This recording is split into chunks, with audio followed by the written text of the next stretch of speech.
जय बोळा मित्रांनो. आज 14 मार्च, धुलिवंदन. सर्वांना धुलिवंदनाच्या मनापासून शुभेच्छा. तुमच्या सगळ्यांच्या कुटुंबात आरोग्यदायी तुम्हाला आयुष्य लाभो आणि सुखी समाधानी आनंदी राहो हीच बोळा माझ्या चरणी प्रार्थना. तर आज 14 मार्च, आज कशाप्रकारे मी चार्टचा ॲनालिसिस करतो आहे. आज आपलं इंडियन मार्केट बंद आहे, पण फॉरेस्ट मार्केट आज शुक्रवार, आज आठवड्याचा शेवट दिवस, उद्यापासून 2 दिवस ते बंद असेल. तर शेवट दिवशी आपण कशाप्रकारे ॲनालिसिस करतो आहे बघूया. त्याच्याआधी तुम्ही माझ्या टेलिग्राम चॅनलला जॉईन नसाल तर माझ्या इंस्टाग्रामच्या बायोमध्ये आणि यूट्यूबच्या कोणत्या व्हिडिओच्या डिस्क्रिप्शनमध्ये लिंक दिली आहे, नक्की जॉईन व्हा. माझे ट्रेडिंगचे स्टाईल नेहमी सांगतो मी, प्लॅन ट्रेड असतात. म्हणजे सकाळी 10 वाजताच किंवा 10:30पर्यंत मी माझे प्लॅन ट्रेड करतो. ट्रेड प्लॅन असतात की आज मला कुठल्या ठिकाणी बाय आणि सेल करायचं हे माझं ऑलरेडी तयार झालं असतं. आता मग ते कसं करतो मी, मार्केटला आधीच प्रेडिक्ट करतो का, तर अजिबात नाही.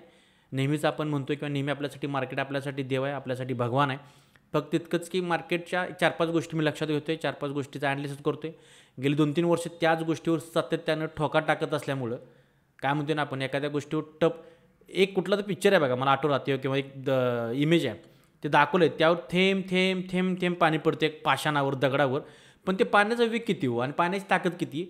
पण गेल्या अनेक वर्षापासून त्या दगडावरती ती एक एक थेंब पडत असल्यामुळं त्या एवढ्या मोठ्या पाषाणाला, एवढ्या मोठ्या दगडाला सुद्धा त्यांनी छिद्र पाडलेलं आहे. मला हेच त्यातून सांगायचं आहे.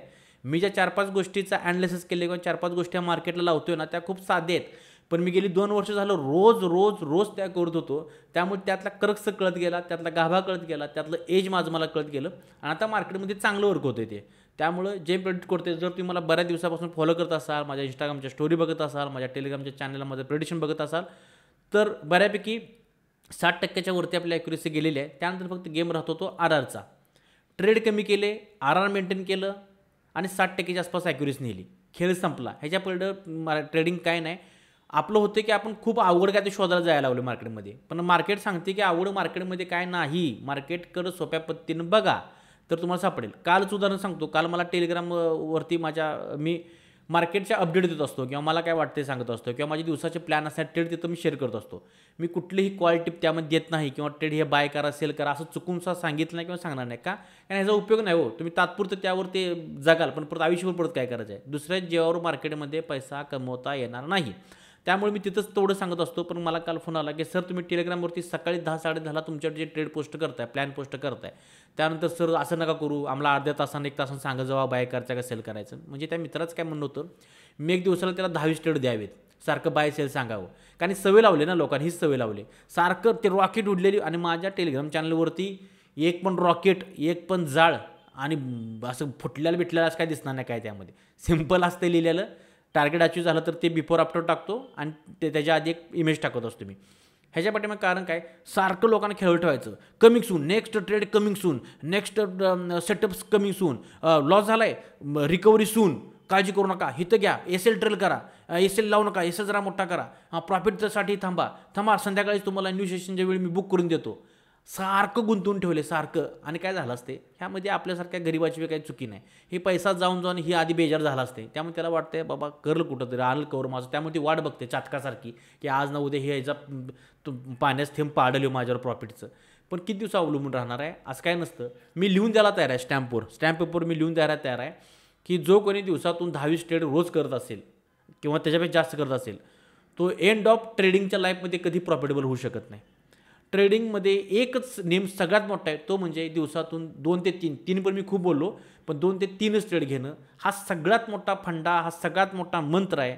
मग आता सांगून म्हणजे मला असं आश्चर्य वाटतं की लोकांना समजत का नाही आहे. हा केलं, बेसिक गोष्टीवर ट्रेड घेतला, RR मेंटेन केला, त्यानंतर ट्रेडिंगला अवॉइड केलं, तर बिंदास राहा तुम्ही. आता मला अनेक मेसेज आले होते की सर माझ्याकडून सेटअपमध्ये ट्रेड घेऊन होत नाही, मला ओव्हर ट्रेड म्हणजे व्हायला चालले, तर त्यासाठी किंवा आधीमध्ये रँडमली ट्रेड मी घेतोय, मी काय उपाय करू.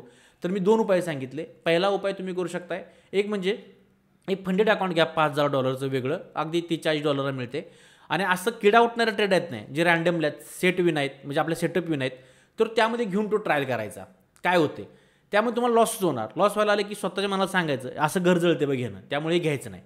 पण तिची परत सवय लागू शकते. हा डेंजर प्रयोग आहे. फक्त तुम्ही किती चुकीचं आहे हे समजण्यासाठी हे करायचं नाही. दुसरा उपाय जो मी करत होतो तो सगळ्यात मला बाहेर आवडला. ट्रेड सेटअपचं वाट बघायची, सेटअप तयार झालं तर ट्रेड घ्यायचा. पण त्याच्या आधीमध्ये ट्रेड घ्यावा असं वाटायला लागला का नाही, किंवा ट्रेडचा आता घुसू वाटायला लागलं, किडा उठून द्यायला लागला, तर काय करायचं, मी सरळ तो ट्रेडिंग माझा टर्मिनल किंवा माझा मोबाईल बंद करायचा, माझा PC बंद करायचं आणि 10 मिनटं मी चार्टकडे बघत नव्हतो. 10 मिनिटांनंतर आपोआप ती कंडिशन होऊन जायची. म्हणजे एकतर ते बाजूला आपल्या जायचं किंवा विरोधात जायचं. विरोधात गेलं तरी वाटायचं बघ वाचलो त्यातून, आणि बाजूला गेलं की बाबाचं गेलं तरी जाऊन दे, मला ही सवय स्वतः लावून घ्यायची नाही, हे माझ्या मनाला सांगायचं. त्यामुळे असं करत करत सवय मोडली आणि आता जवळपास मी रँडम ट्रेड एक सुद्धा घेत नाही असं होत नाही माझं. पण मी 90% कंट्रोल केले. जे माझं प्लॅन ट्रेड असतात ना तिथंच ट्रेड घेतो मी. एखादा दुसरा कधीतरी माझ्याकडून रँडम ट्रेड होतो, नाहीतरी शक्यतो होत नाही. बरं, बाद झालं सुरुवाताची. आता तुम्हाला मी तर टेलिग्राम चॅनलला जॉईन करा आणि खरंच कोणाकडे अपेक्षा ठेवू नका. स्वतः शिकावं. मार्केट सोपं आहे खूप. साध्या साध्या गोष्टी मार्केटमध्ये काम करत आहेत. तर आणि फंडेड अकाउंटवर काम करा. फंडेड अकाउंटवरती काम करायला सुरुवात करा. आता मला बरेच कॉल आले आहेत फंडेड अकाउंट बाबतीत, तर त्याबद्दल मी डिटेलमध्ये व्हिडिओ करायला सुरुवात करतो आहे आता लवकरच. तर आज 14 मार्च कशा प्रकारे मार्केटमध्ये काम होऊ शकते. हा युरोचा चार्ट तुम्ही बघू शकता. मी नेहमी म्हणतो की चार्ट कधीही 24 तासापूर्वीचा आधी पहिला बघून घ्यायचा. तर 24 तासापूर्वीचा चार्ट जर बघितला, हा कालचा चार्ट गुरुवारचा, तर मार्केटने किती चाल केली आहे. तर मी मार्केटची चाल पहिला बघितली तर आपल्या काय लक्षात येते मार्केटनं काल, एक मिनिट, तर बघू शकताय युरोने काल जवळपास 750 पॉईंटची चाल केलेली आहे. ठीक आहे. मग तेच आपण परवा दिवशी बघितलं होतं आणि त्यानं आपल्याला दुसरा दिला मार्केटनं. आपल्याला काल आपल्या इथं 2 ट्रेड इथं आपले तुम्ही बघू शकता अगदी व्यवस्थित आपल्या मार्केटनं टार्गेट कार्ड दिलं. 2 ट्रेड स्टोरीला पण ठेवलं होतं आणि टेलिग्रामवरती मी सांगितलं होतं. इथं आपला एक ट्रेड ॲक्टिव्ह होता, त्यानं आपल्याला पोझिशन चांगली दिली आणि इथे एक आपला बाय साईडचा होता. दोन्ही आपले ट्रेड चांगले ॲक्टिव्ह झाले. ठीक आहे. आज काय होऊ शकते, 750 पॉईंटची रॅली झालेली आहे आणि जर तुम्ही नीट बघितलं मार्केटकडं तर मार्केट थोडंसं असं आपल्याला काय दिसते, मार्केट असं एक लोअर लो करता आलेलं दिसते किंवा थोडंसं डाऊन ट्रेंडला मार्केट गेल्या 2 दिवसापासून दिसते. आता काल मार्केटमध्ये कोण कुठं बसले, मार्केटमध्ये बघितलं तिथं चांगले सेलर आहेत आणि इथं तर बाप माणसं सेलर म्हणून बसलेले आहेत. मार्केटने काय केलं, हा एक चांगला बेस तयार झाला होता. गमत बघा मार्केटची, इथं थोडं ब्रेक केलं, वर गेलं आणि बाहेर बसवले आणि ह्या सगळ्यांचे एसएल एक गट्टा इथं मिळणार होते मार्केटला. किती शार्पली खाली ब्रेक केलं बघा. सगळ्यांचे एसएल घेतले आणि फाट किती आणि वर गेलं. म्हणजे काय केलं, इथं जे मोठं प्रॉफिट दिसलं सगळ्यांना तिने पटपट बुक केलं अनेकदा आणि परत मार्केटनं थोडा कन्सल्टेशन केलं आणि बाहेर बसवले आणि मार्केटनं चांगला सेलिंगला दिला. इथं परत बाउन्स बॅक केला आणि मार्केटमध्ये मार्केटने ह्या सगळ्यांचे एसएल खात मार्केट रँडमली सेलर गोष्ट इथं पण आले आणि परत मार्केटनं पुन्हा एकदा जे रँडमली सेलर बसले असतील ह्या सगळ्यांचे मार्केटने प्रॉफिट आणि इथून ह्या सेलरचं प्रॉफिट बुकिंग करायला सुरुवात केलं आणि इथं पण मार्केटने प्रॉफिट बुकिंग केलं. एक सिंपल गोष्ट मार्केटमध्ये अशी दिसली मला.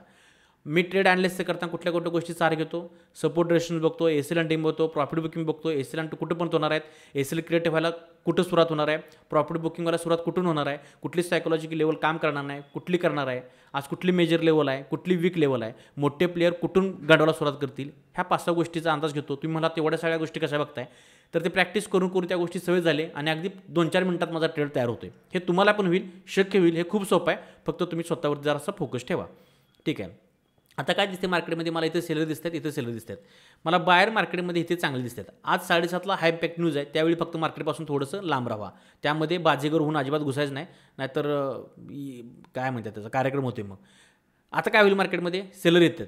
मला वाटतं मार्केटनं जर ह्या सेलरचे एसएल खाली ठरवलं तर मार्केट वर जाईल आणि इथून मार्केट आपल्याला इथून खाली आले दिसेल. त्यामुळे इथे मी सेलसाठी पोझिशन घेणार. इथून मार्केट का खाली ढकलणार, कारण की हे जे बाहेर आहेत ना, इथं बसलेले जे बाहेर आहेत ह्यांचा एसएल गेलेला आहे. इथं चांगले सेलर बसलेत. आता हे सेलर आता स्ट्रॉंग झालेत आणि इथं आल्यानंतर ह्या सेलरना माहीत आहे आपण ही लेवल तोडून द्यायची नाही मार्केटला. ही लेवल जर तोडली मार्केटनं तर हे आपल्याला गिळायला सुरुवात करेल मोठे प्लेयर. त्यामुळे इथून मार्केटला ढकलायचा प्रयत्न करणार आणि हे जे बाहेर आहेत इथं ह्यांना चांगलं प्रॉफिट दिसणार इथंपर्यंत. आणि ह्या इथल्या हुशार बाहेरांना माहिती आहे की हे सेलर आपल्याला वर जाऊन देणार नाहीत, त्यामुळे इथून प्रॉफिट बुकिंग होणार. आणि नवीन प्लेयर कुठं बसणार, नवीन प्लेयर इथं बसणार बाईंगसाठी, त्यामुळे ते सगळे गणणार. ठीक आहे. आणि मार्केटने समजायला ब्रेक केलं, रिट्रेस केलं आणि जर वर आलं तर ही लेवल सोडायचीच नाही. मग काल जर आम्हाला शंका होती, का शंका होती, जर इथं मार्केट आलं असतं तर शंका होती काल. थोडी शंका ह्यासाठी होती कारण की मार्केटनं बघा एकदा दार उघडायला लावलं ह्या लेवलला, दुसऱ्यांदा उघडायला लावलं, तिसऱ्यांदा उघडायला लावलं. गेली 2 दिवस आपण यावरती चांगलं प्रॉफिट केलं आहे, चांगलं आपल्याला ह्यामध्ये मार्केटनं आपलं ॲनालिसिस केलं, वर्क झालेलं आहे. काल मार्केट जर इथूनच वर गेलं असतं ना डायरेक्ट, तर मग लेवल आणि जर कन्सल्टेशन केलं असं तोडण्याची शक्यता होती, कारण 2-3 वेळा दरवाजा वाजवला आहे. पण मार्केटनं आता एवढी शार्पली खाली जी मूव दिला आहे ना, तर इथले सेलर खूप स्ट्रॉंग झालेत, त्यामुळे आता हे दार सहजासहजी उघडणार नाही. मग काय होणार, आज ज्यावेळी मार्केट इथं येईल त्यावेळी तर म्हणणार दार उघड बये दार उघड. मग हे म्हणणार थांब माझ्या चिवला खाऊ घालते, त्यामुळे दार उघडणार नाही आणि इथून मार्केट हे एकदा खाली पडावंच लागणार, कारण इथं खूप मोठं प्रॉफिट इथं बुकिंग होणार आहे आणि इथून मार्केटला खाली आलं पाहिजे. आणि हे सेलर आहेत ते सहसाची इथनं मार्केटला वर जाऊन देणार नाहीत, कारण की आणि हे पण आहेत ना, हे हट्ट करणार नाहीत मार्केटचा वर ढकलण्याचा. हे प्रॉफिट बुकिंग होणार, इथं थोडंसं मार्केटला पुलबॅक देणार आणि मग मार्केट इथून वर जाईल. फक्त इथं होणार आहे काय, इथं एस एल आहे ना थोडासा मोठा होईल, कारण ह्याचा मार्केटचा इथं हाय आहे ना थोडासा वर झाला आहे.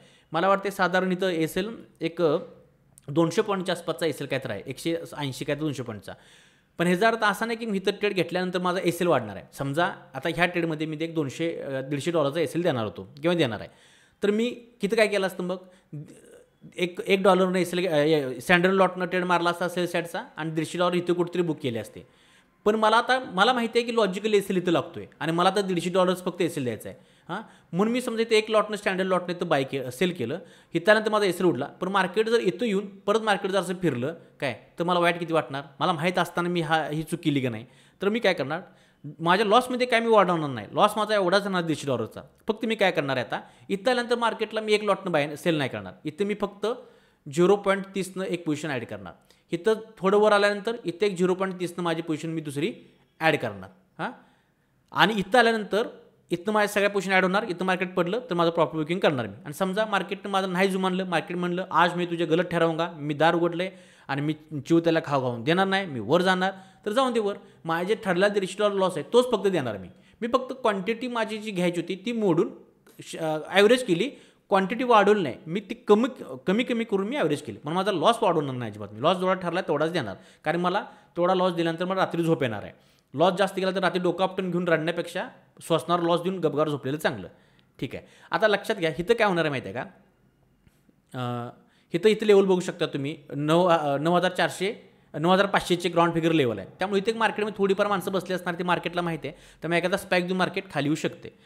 तर ह्या गोष्टीवरचे इथं तुम्हाला ट्रेड सांगितलं कशा प्रकारे मॅनेज होईल. आणि समजा मार्केट जर इथून जर खाली आलं, आपले दोन्ही साईडचे ट्रेड तयार असतात तुम्हाला माहिती आहे, तर इथं मार्केट इथून खाली आलं तर असं आल्यानंतर ही लेवल एक आज अनेकदा वर्क होऊ शकते. पण काल एकदा इन दरवाजा वाजवला आहे तर दार उघडा म्हणतील आणि दार उघडण्याची शक्यता जास्त आहे, कारण की डाऊन ट्रेड इथं कंटिन्यू दिसतोय. तरी एखादा पुलबॅक इथं स्कॅल्प होऊ शकतोय, पण मला सेफ ट्रेड पाहिजे, त्यामुळे सेफ ट्रेडची वाट बघतोय मी. त्यामुळं इथं मी काय प्लॅन केला नाही आहे, कारण मला हा थोडीशी वीक लेवल वाटते. ठीक आहे, बाकी वर्क झाली तर होऊन दे, काय अडचण नाही आपल्याला. आणि इथं मार्केट जर आलं तर हे लक्षात घ्या, ह्याच्या 2 रेड लाईन आहेत ना, इथं मी ट्रेड सोडणार नाही. इथं माझं पहिली पोझिशन असेलच. हा झोन महत्त्वाचा आहे, हा 2 लाईनमधला झोन महत्त्वाचा आहे. त्यामुळे ह्या 2 लाईनीच्या मी मध्ये ट्रेड माझा मी घेण्याचा प्रयत्न करीन. ठीक आहे. आणि ह्याच्या खालचा माझा एस एल असेल आणि इथून मार्केट आपल्याला बाउन्स बॅक झालेलं दिसेल. आणि आपला शेवटचा ट्रेड खाली कुठला असेल, समजा ह्यानं नाही जुमानलं, मार्केट म्हटलं नाही तुला जुमानणार मी, तुला खोट ठरवणार आहे, काय हरकत नाही. मार्केट तुम्ही भगवाना देव आहे, तुमच्या शब्दाबाहेर जाणार नाही मी. इथं मार्केट खाली आलं तर लक्षात घ्या, इथं आपला लास्ट ट्रेड असणार आणि तिथनं मार्केटला वर गेलंच पाहिजे, कारण की खूप मोठी रॅली झाली. सेलर खूप रँडम बसले आहेत, प्रॉफिट बुकिंग झालं पाहिजे, मोठे प्लेयर ह्यांना सेलरला खाल्लं पाहिजे. आणि इथून प्रॉफिट बुकिंग आल्यानंतर आपण इथंपर्यंत एक त्याचं कॅप्चर करू शकतो.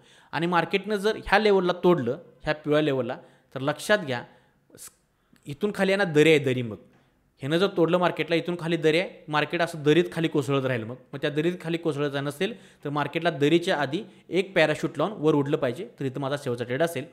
तर अशा प्रकारे युरोमध्ये ट्रेड असतील माझे, हे मी प्लॅन केलेत. GPP सुद्धा असंच तयार आहे, तिथं सुद्धा एक सायकोलॉजिकल लेवल ती वर्क होणार नाही, का नाही होणार ह्याचे एक ॲनालिसिस तयार आहे. पण 13 मिनिटं झालेत, जास्त मोठा व्हिडिओ नको, त्यासाठी इथंच थांबतो. धन्यवाद. जय बळवामा आणि सेफ ट्रेड.